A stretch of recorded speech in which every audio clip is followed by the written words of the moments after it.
Hii hapa ni episode namba 7 ya Campus Chronicle. Baada ya Kevwe kutekwa na kupigwa vikali, alikuja kutupwa hapa. Maumivu makali Kevwe alikuwa akiugulia. Then movie inatuleta hadi chumbani alikokuwa analala Jonathan pamoja na Kevwe. Na hapa tunapata kufahamu kuwa Fatma ndio aliyemsaidia Kevwe kwa mara nyingine tena. Ni mara ya 3 hii kama sio ya 4, Fatma anamsaidia Kevwe. Sasa lengo la kuja hapa ndani, Kevwe alitaka kupaki vitu vyake vyote ili ahamie nje ya hostel. Kwa hiyo Fatma hapa alichukua majukumu ya kumsaidia Kevwe kupaki vitu vyake vyote, kwa sababu Kevwe alikuwa ameumia, asingeweza kufanya hivyo peke yake. Okay, then movie inatuleta hadi katika jumba moja hivi la kifahari ambapo tunamwona Access akiwa na kijana wake. Maeneo haya hapa hivi wapo wanapiga tungi huko wanacheza karata. Wakiwa wanaendelea na mingo zao, ghafla akasikia mlango ukiwa unagongwa. Wakaanza kujiuliza ni nani huyu, kwa sababu hawakutegemea ugeni wowote hadi muda huu. Na walipomruhusu kuingia, walishangaa kumwona mtu ambaye ameingia ni Kevwe, na alikuwa katika sura ya unyonge sana. Kevwe akasema kuwa ana jambo lake anataka waongee. Ikambidi yule kijana wa Access Frankie awapishe hapa. Sasa kilichomleta Kevwe hapa kwa Access ni kuwa anataka kulipa kisasi. So alikuja kumwomba Access msaada kwa sababu kwa sasa anataka kuharibu maisha ya baba yake na Jonathan. Kiufupi tu, Kevwe anataka kumuua baba yake na Jonathan kwa sababu anaamini kuwa Douglas alishawahi kumtesa pindi alipokuwa mtoto, na hata wale watu waliompiga anaamini kuwa walitumwa na baba yake na Jonathan. Access alicheka sana kwa sababu mbuzi kafia kwa muuza supu. Kama unakumbuka, ni kwa muda mrefu sana Access alikuwa akimtaka Kevwe, na leo hii amempata kiurahisi sana. Okay, then movie inatuleta hadi nyumbani kwa kina Jonathan. Tunamwona Jonathan akiwa na wasiwasi mno.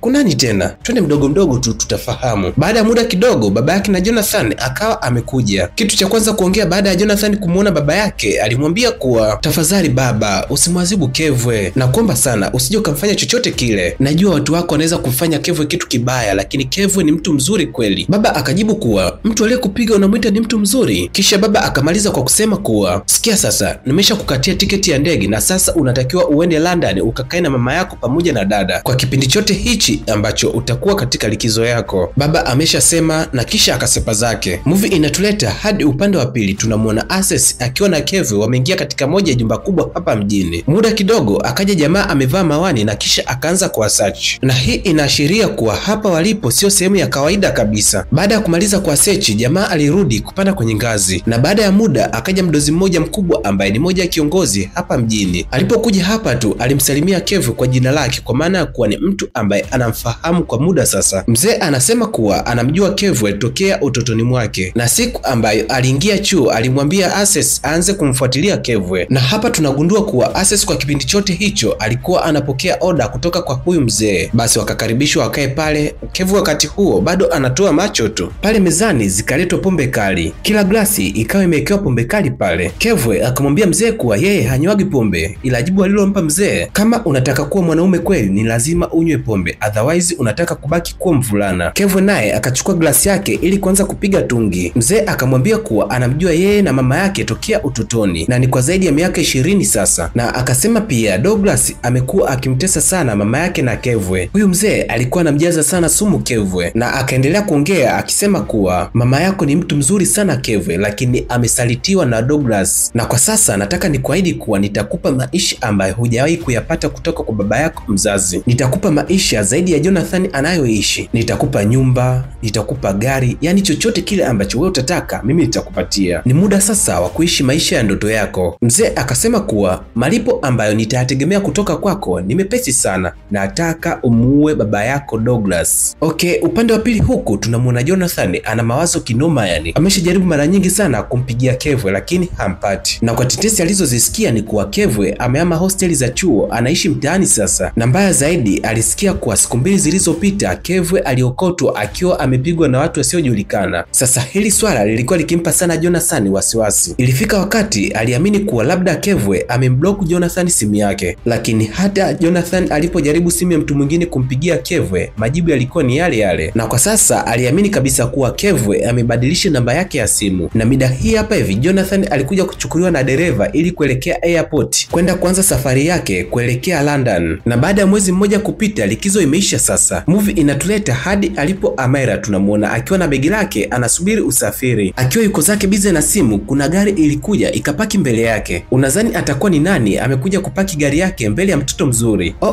My bad. Huwezi kuamini, alipofungua mlango alikuwa ni Kevwe. Tadan! Amaira hakuamini macho yake. Mchumba anacheka tu naambiwa. Akaingia kwenye gari na kisha wakaondoka. Kabla hawajafika chuo walikuja kwenye mgawa mmoja ili kupata chakula cha mchana, ila Amaira alikuwa na maswali mengi sana akihitaji kumuuliza Kevwe, ila kila alipokuwa akimuuliza Kevwe alikuwa anamkwepa. Moja kwa moja hadi mida baadaye hivi tunamwona Bella akiwa anatandika kitanda chake. Mara kidogo alisikia mlango unafunguliwa. Alikuwa ni Amaira. Bella na Amaira walifurahi sana baada ya kuonana, na kilichomshangaza sana Bella ni mara tu baada ya kumuona Kevwe amebadilika, ameng'aa, ni mtu ambaye anajipenda sana kwa sasa. Kevwe alikuwa amemsaidia Amaira kuleta begi lake hapa ndani. Bella alisema kuwa haiwezekani kabisa, hawezi kuwa Kevwe huyu. Mbona amependeza sana? Kwani pesa ametoa wapi? Au ameiba? Kama kawaida bwana. Hivyo ndivyo ambavyo tumemzoea Bella. Moja kwa moja hadi upande wa pili. Mida hii hapa hivi tunamwona Princess akiwa anatumia simu yake. Muda ule ule kidogo mara Soma huyu hapa wakakumbatiana pale na vicheko vingi kweli. Na movie inatuhamisha hadi hosteli za kiume. Tunamwona Jonathan akiwa narudi hosteli na ni mnyonge sana. Ni mtoto akishua, amechoka zake mwenyewe baada ya kupanda ndege kwa muda mrefu. Unajua nini mshikaji wangu? Hebu tuweke movie pembeni kidogo. Nimefikiria kuwa siku moja Jonathan angepanda gari kutoka Dar hadi Mwanza, Zen angetuambia kuwa amechoka au amechokwa. Nachoka sana baba yenu Clemence Mwandambo.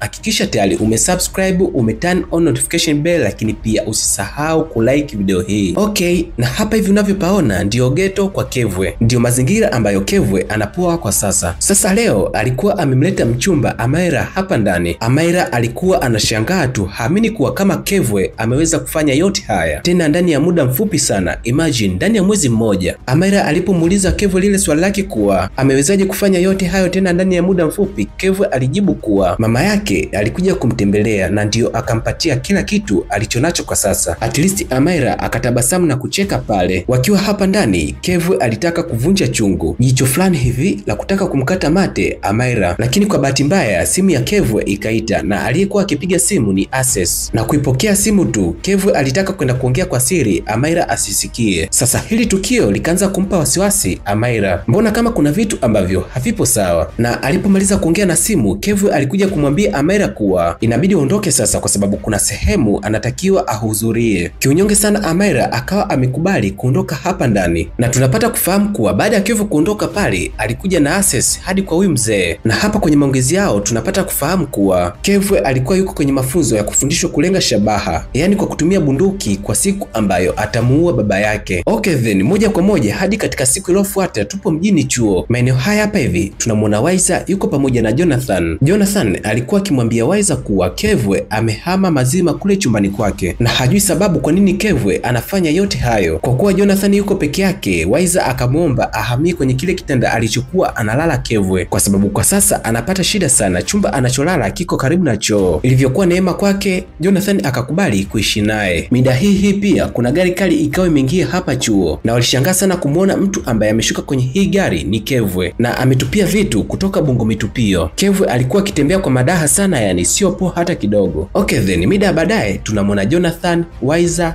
Bella, Amaira pamoja na Soma walikuwa na plani kufanya party Ijumaa ya wiki hii. Watu wote walikuwa wamekubali, ikabidi wampigie Kevwe ili kumuuliza kuwa kama na yeye atakuwepo. Bella alipompigia Kevwe namba yake ilikuwa haipatikani, lakini Amaira akasema kuwa ana namba yake mpya ambayo anapatikana kupitia hiyo, na watu wote ndio wakafahamu kuwa Kevwe amebadilisha namba pasipo kumwambia mtu yeyote kwenye grupu isipokuwa Amaira peke yake. Amaira alipompigia simu Kevwe hapo hapo alipokea, akamwambia kuwa Ijumaa tutakuwa na party, vipi utakuwepo au hautokuwepo? Kevwe alikubali, ila kwa sharti moja, ili yeye awepo kwenye hiyo party Jonathan atakiwi kuwepo kabisa. Kwa hiyo ni either Jonathan awepo au yeye asiwepo. Na alipokata simu, Amaira aliwaambia wenzake kuwa Kevwe amesema hatakuwepo, atakuwa bize. Basi pale group likapotezea, wakapanga wapi waende. Then move inatuleta hadi mida usiku hivi tunamwona Jonathan akiwa amewaleta wakina Amaira hadi kwenye hosteli za kike. Baada ya kushuka kwenye gari, Jonathan alimwomba Amaira waongee kidogo. Wakati huo Bella na Soma wakawa wameondoka kuelekea hostel. Sasa Jonathan akamuuliza Amaira, hebu niambie ukweli, muda ule Kevwe alisemaje? Kwa sababu kitu ulichosema na nilichosikia ni vitu viwili tofauti. Tafadhali Amaira, usinidanganye, wewe niambie tu ukweli. Kwa masikio yangu mawili nilimsikia akisema kuwa kama nitakuwepo yeye hatokuwepo. Yani kiufupi mimi sijui hata nini kinaendelea, lakini nahisi ni kosa langu. Unajua kabla tujenda likizo mimi na Kevwe tulipigana.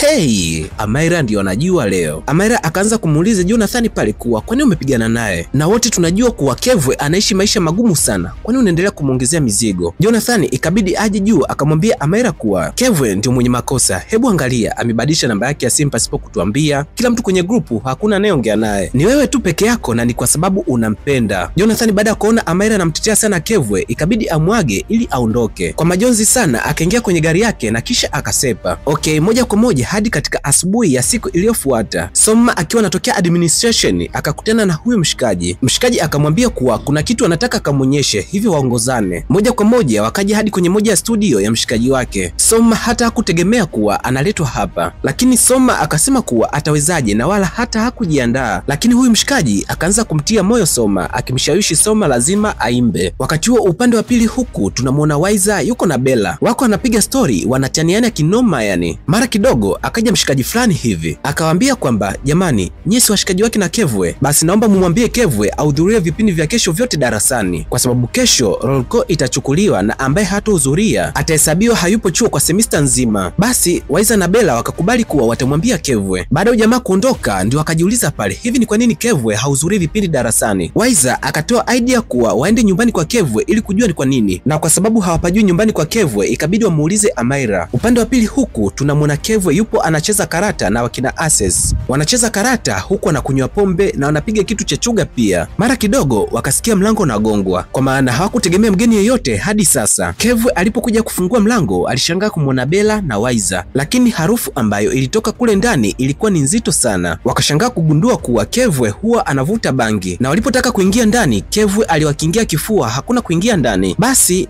Kevwe akawaambia kuwa hawawezi kuingia ndani kwa sasa kwa sababu kuna vitu haviko sawa. Baadaye Kevwe akafunga mlango kwa nguvu na kisha akarudi zake ndani. Baadaye waliporudi hadi kwenye hosteli zao, Bella mpaka sasa hivi alikuwa akijiuliza maswali mengi sana. Kwa nini Kevwe awazuie wao kuingia ndani? Kuna kitu gani anaficha? Na Amaira alipokuja, Bella alimwambia kuwa tunahitajika kumuita Kevwe na kumkalisha kikao kwa sababu Kevwe amebadilika. Kevwe sasa hivi sio yule tunayemjua. Kwanza Kevwe anavuta bangi, Kevwe huyo amekuwa na tabia za kutisha sana. Pamoja na kuambiwa yote hayo, still Amaira alikuwa akimtetea Kevwe, na kwa kumalizia Bella akamwambia kuwa kama hatomuita Kevwe na kumwambia basi yeye inatosha, hatoendelea kuwa na urafiki na mtu ambaye ana tabia za ajabu. Kisha Bella akafungua mlango akasepa zake. Okay, moja kwa moja hadi upande wa pili tunamwona Bella yuko na Princess hapa chumbani kwao. Mara kidogo akaja Bella hapa ndani Bella kaja kumwalika Soma wakafanye challenge. Kuna challenge mpya ambayo ina trend huko TikTok sasa hivi. Kwa hiyo Bella akataka yeye, Soma na Amaira wakashiriki kwenye hiyo challenge, na Soma akakubali. Kisha Bella akaondoka, na baada ya Bella kuondoka Princess akaanza kumjaza sumu Soma. Yani hawa rafiki zako hawakupendi kabisa, wanakutafuta wewe wakati wa shida tu. Mbona wakati mwingine hawaji hata kukujulia hali? Wakiwa na shida na ili mambo yao yakamilike ndio wanakutafuta. Lakini Soma akapotezea maneno ya Princess, akaenda zake kujiandaa kwa ajili ya kwenda kufanya TikTok challenge. Sasa walipokutana kwenye eneo la tukio kwa ajili ya kwanza kufanya TikTok challenge, simu ya Amaira ikaita. Amaira ikabidi akaipokele ile simu pembeni. Ni Kevwe alikuwa anapiga simu na akamwambia Amaira kuwa anamwalika katika birthday party yake ambayo itafanyika weekend hii. Amaira akamuuliza kuwa je, nikiwaalika watu wengine itakuwa ni poa kwako? Kevwe akasema kuwa hapana, nataka uje peke yako tu. Na baada ya kuongea na simu wakarudi wakaendelea na challenge zao. Basi pale vicheko vingi, furaha kubwa, si unajua watu wenye akili moja wakikutana. Then movie inatuleta hadi mida baadaye hivi katika chumba cha kina Bella na Amaira. Mida hii hapa hivi wamechoka sana baada ya kufanya challenge kwa muda mrefu. Bella akakumbuka jambo, akamwambia Amaira kuwa hebu niambie, wakati ule simu ilipoita ulienda kupokelea pembeni, hebu niambie alikuwa ni nani? Amaira akamwambia kuwa ni Kevwe ndio alinipigia simu na amenialika katika birthday yake mimi peke yangu, hataki niende na mtu yeyote yule. Ile ilimvunja moyo sana Bella. Kwa nini yote haya yanatokea? Bella alipaniki sana pale ndani na kwa hasira aliondoka. Moja kwa moja akaja hadi chumbani kwa kina Jonathan na Waiza. Washikaji walikuwa wamepoa zao hapa wanacheza gemu. Bella akawaambia kuwa kuna shida jamani, hamwezi kuamini kuwa Kevwe anafanya birthday party weekend hii na mtu aliyemwalika ni Amaira peke yake. Sasa jamani, hii hali inavyoendelea, huyu Kevwe inabidi tumkomoe. Kwa nini anatufanyia hivi? Tumemkosea nini kwani? Bella akasema kuwa inabidi wakamwharibie birthday party yake. Soma akapendekeza kuwa kwa nini tumfanyie hivyo? Kama yeye hajatuchagua sisi tumwache tu, na labda yeye hajataka kuendelea na huu rafiki. Amaira akasema kuwa kuwa labda ataenda ongea naye ili ajue ni nini kinaendelea. Dadeki, huwezi kuamini hii ilileta ugomvi. Nafasi ile ile Soma akaitumia kutoa ya moyoni. Sikia Amaira, we kama umeamua kumchagua Kevwe juu yetu,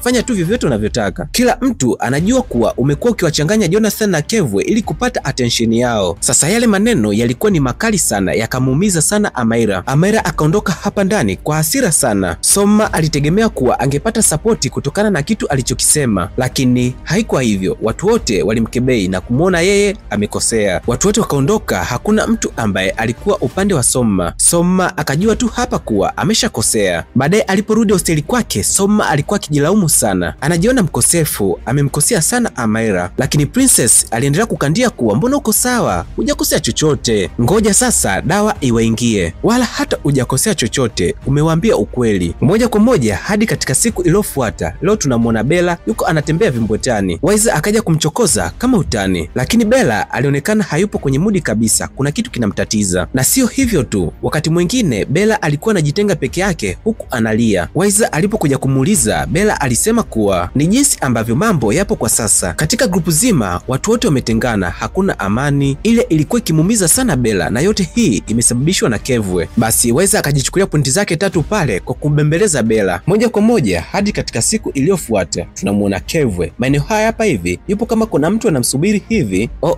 My bad, alikuwa anamsubiri Amaira. Na leo ndio ile weekend sasa, na hapa hivi Amaira amekuja na kazawadi kidogo kwa ajili ya Kevwe, na kisha Kevwe akamwambia Amaira kuwa wanahitajika kwenda shopping kwa ajili ya kumnunulia Amaira nguo special kwenye birthday party hii. Basi kweli bwana, wakaja hapa kwa ajili ya kuchagua nguo, na hii nguo aliyovaa Amaira sasa hivi ndio nguo ambayo Kevwe aliipendekeza, ijapokuwa Amaira hakuipenda ile nguo kabisa yani. Okay, then movie inatuleta hadi mida usiku hivi kwenye party, na maeneo haya hapa hivi ndio kitanuka leo. Hapa ndio itafanyika birthday party ya Kevwe, na mida hii hapa hivi ndio birthday boy anaingia na demu wake, na watu wote waliokuja kusherekea hii party walikuwa ni wauni tu, hakuna mstaarabu hata mmoja. Haya bwana, kikanuka pale wakasherekea kwa kummwagia pesa nyingi Kevwe. Amaira yuko hapa lakini hana amani kabisa yani, hajarizika na haya mazingira wala watu aliyokutana nao. Then movie inatuleta hadi mida baadaye hivi tunamwona Amaira akiwa amechoka sana na anaonekana amelewa. Hapa anayumba tu, na alikuwa amekuja chumbani kwa Kevwe ili kujilaza. Haikupita muda sana, Kevwe naye huyu hapa. Kevwe anayumba sio poa, na nina uhakika kuwa ameshapiga na kitu cha chuga hapo. Sasa kwa kuwa pombe zilikuwa zimemjia kichwani, akaanza kumtamani Amaira, akaanza kumshikashika ili kumtomasa. Kwa bahati mbaya Amaira akawa ameshtuka pale. Baada ya Kevwe kuona kuwa Amaira ameshtuka, akaanza kutumia nguvu. Sasa pombe kichwani mwa Kevwe zinamtamani Amaira. Amaira katika harakati za kujitetea akampiga kigoti Kevwe. Kevwe akiwa anaugulia maumivu, Amaira akachukua viatu vyake akaondoka. Na mlangoni Amaira alikutana na wakina Access, wakabaki wakiwa wanamcheka tu. Amaira leo amejichanganya, na mbaya zaidi ni usiku. Na hapo ndio inakuwa mwisho wa episode namba 7. Tukutane episode namba 8. Guys, mkinisaidia kushare na kupata likes 200 na waletea episode namba 8 leo. Na kwenye comment section niambie unaangalia hii movie ukiwa wapi.